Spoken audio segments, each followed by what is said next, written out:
U.S. Defense Secretary Hagel hosted his Chinese counterpart, General Chang, for talks at the Pentagon on Monday. It is the first time the two leaders have met face-to-face.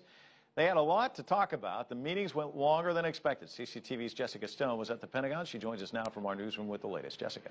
And that's right, Mike. They were only expected to go about 1:45. They wound up going about 2.5 hours Monday morning, talking about a range of issues, including cybersecurity, island disputes in the South and East China Seas, and new and better ways for the nation's militaries to work more closely in the Asia-Pacific. Of course, one way to do that, organize more exchanges of high-level military personnel, and we did get 4 visits confirmed on Monday. There will be one more visit later this year by U.S. military officials to China, and in return, the U.S. will host the People's Liberation Army Navy commander later this year. Now, next year, U.S. Defense Secretary Chuck Hagel has agreed to travel to China, and the PLA's chief of staff has now been invited to visit the Pentagon.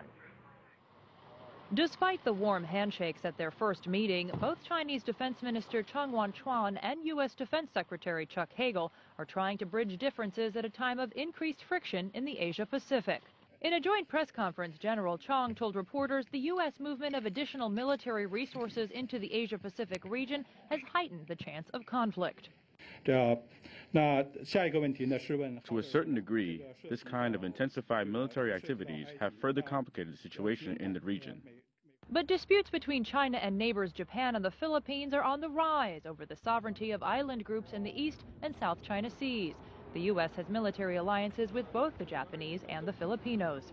While the United States does not take a position on sovereignty in these cases, we do have an interest in these claims being resolved peacefully, without coercion. Monday, General Chang said he and Secretary Hagel made progress towards a notification system to alert each other of military operations in the region in order to prevent conflicts. China and the U.S. have also stepped up their military cooperation around the world, including their second counter-piracy exercise in the Gulf of Aden this weekend, the first Chinese disaster relief and humanitarian assistance exercise with active force in Hawaii this November, and Chinese participation in the Rim of the Pacific, or RIMPAC, naval exercises next summer, along with nations like Australia, Japan, and Indonesia. Former CIA China analyst Chris Johnson says Chinese participation is unprecedented. So I think there's a lot riding on this, especially in terms of perceptions in the region about the ability of the U.S. and China to get along and to operate together in the military sphere. Now, that was former CIA China analyst Chris Johnson. He talked also about some of the comments that were made by General Chang, which had to do with taking a defensive posture against allegations by the United States that the Chinese PLA is in part responsible for some of the hacking that has gone on.